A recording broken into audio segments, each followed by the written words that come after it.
Market से मिलने वाले महंगे ऑर्गेनाइज़र अगर हम घर में पड़े बेकार कपड़े से बना लेंगे तो हमारे कितने पैसों की बचत हो जाएगी। इस तरह के दराज ऑर्गेनाइज़र हों या वार्डरोब ऑर्गेनाइज़र हों, हम लोग ख़रीदना बहुत पसंद करते हैं क्योंकि ये मल्टीपर्पज़ होते हैं। इनमें अंडरगारमेंट्स रखें या सॉक्स मिटन वगैरह रखें तो एक तो वेल ऑर्गेनाइज रहते हैं, दूसरा टाइम से मिल भी जाते हैं, तो इसीलिए जी ये सबको बहुत पसंद होते हैं। इन ऑर्गेनाइज़र को बनाने के लिए हमें जो मटेरियल चाहिए उसमें बुकरम और कपड़ा शामिल है। कपड़ा आप पतला सा लीजिएगा और कोशिश करिए कि खुश रंग सा हो, अच्छे से कलर हो उसमें और पतले वाला हो। तो यहाँ पे मैंने बुकरम का नाप लिया है। लंबाई इसकी 13 इंच है और चौड़ाई मैं इसकी ले रही हूँ 7.5। तो अगर आप किसी दराज को ऑर्गेनाइज़ करना चाहते हैं तो इस तरह की 2-3 बास्केट बनाएंगे तो 2-3 ऑर्गेनाइज़र बनाने पड़ेंगे। तो आप फिर दराज की लंबाई को नापेंगे, चौड़ाई तो आप बेशक अपने हिसाब से रख सकते हैं। यहाँ पे मैं 2 यहाँ पे तैयार करके दिखाऊंगी आपको, तो इस हिसाब से मैंने 2 बुकरम के पीस लिए हैं और 2 ही फैब्रिक के पीस लिए हैं। अब आपने ये बात जहन में रखनी है कि जो आप फैब्रिक का पीस ले रहे हैं वो बुकरम से हर चौड़ाई लंबाई में 1.5 इंच ज़्यादा होना चाहिए। फोल्डिंग में आ जाएगा। अगर आप सिलाई जानते हैं तो सिलाई कर लें सिलाई मशीन के साथ। पहले अच्छे से प्रेस से चिपका लें बुकरम को, फिर उसके बाद चारों तरफ से सिलाई कर दें। अगर आपको सिलाई नहीं आती तो सुई धागे से सिल लें। अगर सुई धागे से भी नहीं सिल सकते तो आप स्टेपरल के साथ पिन्ने लगा लें। अब बेहतर तो यही है, अगर आप चाहते हैं कि ये अच्छा और ख़ूबसूरत बने तो सीधी सिलाइयाँ हर कोई लगा लेता है, ये कोई मुश्किल काम नहीं है। तो आपने बस इसको इस तरह के मैंने ये 2 तैयार कर लिए हैं, इस्त्री भी कर लिया है। अब सिर्फ सीधी सीधी सिलाइयाँ लगानी है जो कि 5 मिनट में लग जाएंगी। यहाँ पे जी सिलाइयाँ हमारी लग चुकी हैं। अब इन कॉर्नर्स के ऊपर हम निशान लगाएंगे जो कि मैं लगा रही हूँ 2.5 का। एक मैं 2.5 पे तैयार करूँगी और जो दूसरा होगा ना उसको मैं 1.5 पे रेडी करूँगी, या फिर उसको 2 भी रख सकते हैं। तो इससे होगा ये कि एक की हाइट ज़्यादा होगी, एक की हाइट थोड़ी कम होगी। ऐसे ही मैंने एक्सपीरियंस किया था कि इनको अगर इन बॉक्स को छोटा रखते हैं तो क्या हाइट पे फ़र्क पड़ता है या मतलब चौड़ाई पे फ़र्क पड़ता है या लंबाई में फ़र्क पड़ता है। तो लंबाई में भी फ़र्क पड़ता है, चौड़ाई में भी फ़र्क पड़ता है।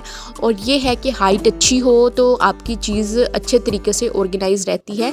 यहाँ पे 2 तैयार हो गए हैं। अब देखिए साइज़ एक ही था लेकिन ये जो थे ना इनमें हमने 1-1 इंच का फ़र्क। अब आपके सामने ही है, एक की हाइट ज़्यादा है और इसमें स्पेस कम है, दूसरे की हाइट थोड़ी है लेकिन स्पेस ज़्यादा है। इसमें आप कोई भी शर्ट वगैरह बच्चों की ऑर्गेनाइज़ करके रख सकते हैं और या फिर कोई अंडरगारमेंट्स रख सकते हैं, दूसरे में आप सॉक्स वगैरह रख सकते हैं। तो इस तरह से जो हमारे कॉर्नर्स हैं ना उन पे डिपेंड करता है कि आप इसकी हाइट कितनी रखनी चाहते हैं। यानी अब आप इसको 3 पे ले जाएंगे तो फिर आप लंबाई चौड़ाई ज़्यादा रखें ताकि जो कॉर्नर्स में इतना सारा कपड़ा जाएगा तो वो फिर आपकी लंबाई और चौड़ाई भी ज़्यादा होनी चाहिए। चलें जी, एक्स्ट्रा कॉर्नर इसके कट कर देते हैं और इससे ही फिनिशिंग अच्छी आती है, तो आपको ये काटने ही पड़ेंगे।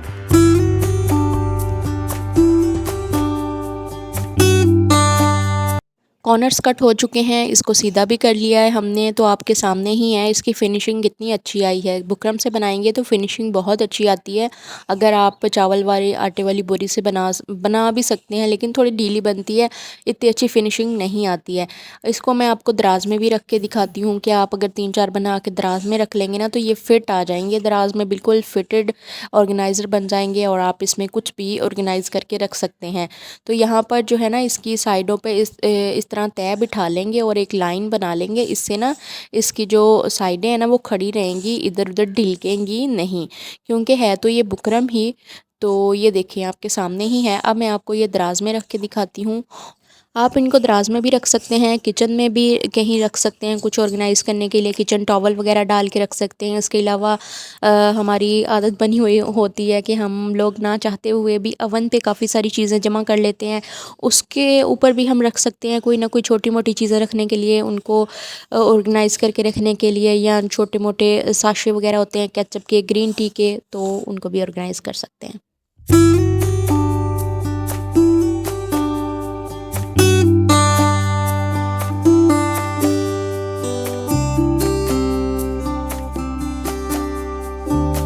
एक ऑर्गेनाइज़र में मैंने सॉक्स ऑर्गेनाइज़ कर दिए हैं और दूसरे में मैंने ग्लव्स ऑर्गेनाइज़ कर दिए हैं। तो अभी सर्दियाँ आई तो नहीं है, ये चीज़ें बाहर निकली तो नहीं हैं, लेकिन मैं जस्ट आपको ऑर्गेनाइज़ करके दिखा रही हूँ कि बहुत अच्छे से ये ऑर्गेनाइज़ होते हैं और लगता ही नहीं है कि आपने ये घर में खुद बनाए हैं या बाज़ार से रेडीमेड लिए हैं। तो उम्मीद है जी आपको भी ये आइडिया अच्छा लगा होगा। अगर आप लोगों को भी ये आइडिया अच्छा लगा है तो प्लीज़ इस वीडियो को लाइक कर दें और चैनल को सब्सक्राइब कर लें ताकि आपको और भी अच्छे अच्छे से आइडियाज़ मिलते रहें। और कमेंट करके बताइएगा आप लोग मुझे किस सिटी से देख रहे हैं और आपका नेम क्या है। Thanks for watching. अपना ढेर सारा ख्याल रखिए, दुआ में मुझे याद रखिए। अल्लाह हाफ़िज़।